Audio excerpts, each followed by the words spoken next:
আজকের ভিডিওটিতে আলোচনা করব how many watt in 1 ampere. মানে এরকম কোয়েশ্চেন আপনারা অনেক সময় ইন্টারভিউর মধ্যে দেখে থাকতে পারবেন, মানে 1 অ্যাম্পিয়ারের মধ্যে কত ওয়াট হয়ে থাকে। সবার আগে যে কোয়েশ্চেনটি করবে তাকে জিজ্ঞাসা করবেন এই 1 অ্যাম্পিয়ারের মধ্যে কত ভোল্টেজ আছে। মানে কোনো জিনিসের ভোল্টেজ ছাড়া তার মধ্যে থেকে আমরা ওয়াট বার করতে পারবো না। ধরে নিন আমাদের কাছে একটি ডিভাইস আছে, এই ডিভাইসটা 1 অ্যাম্পিয়ার কারেন্ট নেয়। এই 1 অ্যাম্পিয়ারের এই ডিভাইসটার মধ্যে থেকে আমরা ওয়াটকে কী করে বার করব। ওয়াটকে বার করতে গেলে সবার আগে আমাদের ভোল্টেজ জানতে হবে।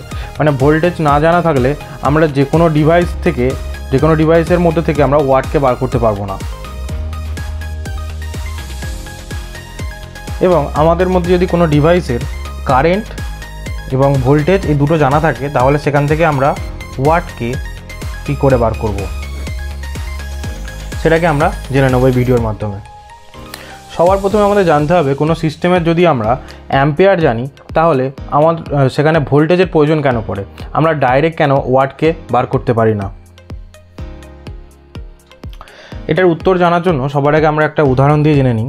ধরে নিন আমাদের কাছে এমন একটা বালতি আছে, এই বালতির মধ্যে 20 লিটার জল ধরে, ঠিক আছে। সো এবার কেউ আমাদেরকে বললো যে এই বালতির মধ্যে একটি পাইপের মাধ্যমে 1 লিটার জল আসছে, তাহলে বলতে হবে এই বালতিটি কতক্ষণের মধ্যে ভর্তি হবে। সবার আগে জানতে হবে এই কোশ্চেনের মধ্যে প্রবলেম কোথায়, আমরা এই কোশ্চেনটার উত্তর বার করতে পারবো কি পারবো না। সবার আগে আমরা এই কোশ্চেনের উত্তর দিতে পারবো না। এই কোশ্চেনটার উত্তর দিতে গেলে সবার আগে আমাদের জানতে হবে এই 1 লিটার যে জলটা আসছে সেটা কতটা সময়ের মধ্যে আসছে। যদি এই 1 লিটার জল 1 সেকেন্ডে আসে তাহলে এই বালতিটা ভর্তি হতে আমাদের 20 সেকেন্ড টাইম লাগবে। আর যদি এই জলটা 1 মিনিট ধরে আসে তাহলে এই বালতিটা ভর্তি হতে আমাদের 20 মিনিট টাইম লাগবে। এরকমই আমাদের ইলেকট্রিক সিস্টেমও কাজ করে। উদাহরণের জন্য আপনারা জেনে নিন আমাদের কাছে একটা মোটর আছে। ধরে নিন আমাদের কাছে একটা মোটর আছে,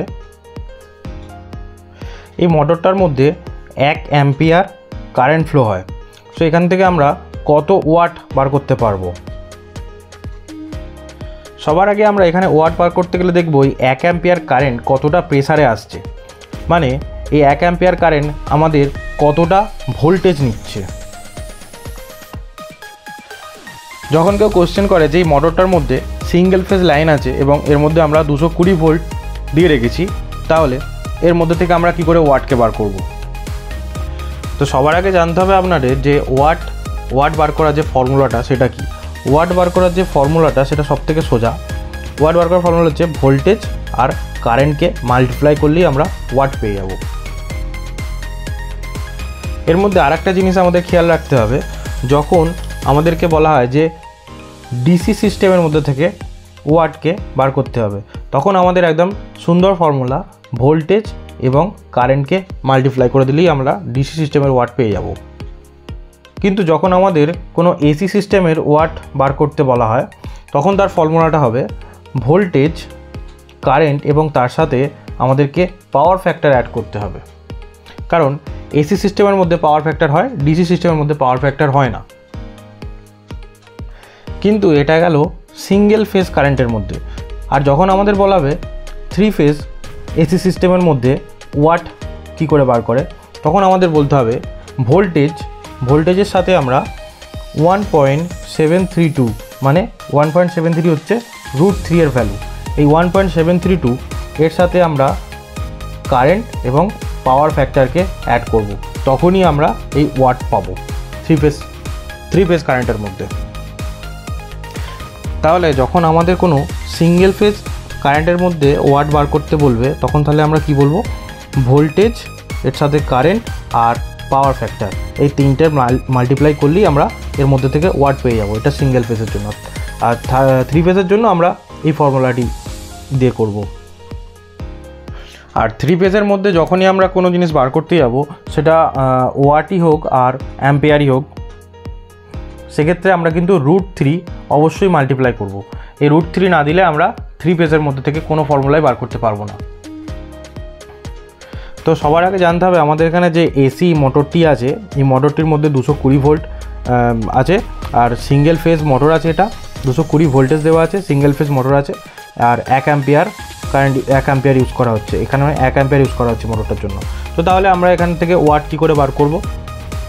তো ওয়াট বার করার ফর্মুলা হচ্ছে ভোল্টেজ, কারেন্ট আর পাওয়ার ফ্যাক্টর। তো সবার আগে এখানে ভোল্টেজ হচ্ছে 220 ভোল্ট, আর এর কারেন্ট হচ্ছে 1 অ্যাম্পিয়ার। 1 অ্যাম্পিয়ারকে আমরা কারেন্ট হিসাবে ধরবো, অ্যাম্পিয়ার কি কারেন্ট বলা হয়। তো 220 ভোল্ট 1 অ্যাম্পিয়ার। আর পাওয়ার ফ্যাক্টর বিভিন্ন মোটরের বিভিন্ন রকম হয়ে থাকে। আমরা এখানে উদাহরণের জন্য পাওয়ার ফ্যাক্টর 0.8 ধরে আছি, তাহলে এর মধ্যে থেকে আমাদের বেরোবে 176 ওয়াট।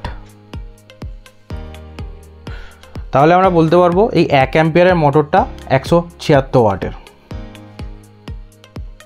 এখানে আরেকটা জিনিস দেখে নিই, যদি আমাদের এই মোটরটা এসি না হয়, যদি ডিসি হতো, আমাদের মোটর যদি ডিসি হতো, তাহলে আমরা কি করে বার করব? এখানে ডিসির ফর্মুলা হচ্ছে আমাদের ভোল্টেজ ইন্টু কারেন্ট। এখানে ভোল্টেজ ছিল 220 আর কারেন্ট হচ্ছে 1 অ্যাম্পিয়ার। তাহলে এখান থেকে আমরা বলবো যে 220 ওয়াট এই মোটরটা থেকে আমরা পাবো। 1 অ্যাম্পিয়ারের এই মোটরটা থেকে 220 ওয়াট পাওয়া যায়। তো দুটোর মধ্যে আপনারা দেখুন, এখানে ডিসির মধ্যেতেও 220 ভোল্ট দেওয়া আছে, এসির মধ্যেতেও 220 ভোল্ট আছে। এখানেও 1 অ্যাম্পিয়ার কারেন্ট ইউজ করা হচ্ছে, এখানেও 1 অ্যাম্পিয়ার কারেন্ট ইউজ করা হচ্ছে। যেহেতু এসির মধ্যে আমাদের পাওয়ার ফ্যাক্টর আছে, তাই এইখানের মধ্যে আমাদের মোটরের পাওয়ার ফ্যাক্টর অ্যাড হবে, তাই এখান থেকে আমরা এই ওয়াটটি পেয়েছি, আর ডিসি থেকে আমরা এই ওয়াটটি পেয়েছি। তো আশা করি ভিডিওটি পুরোপুরি ক্লিয়ার। তাই চ্যানেলে যদি নতুন হন তাহলে অবশ্যই চ্যানেলটি একটি সাবস্ক্রাইব করবেন, ভিডিওটি ভালো লাগলে লাইক, কমেন্ট, শেয়ার করবেন।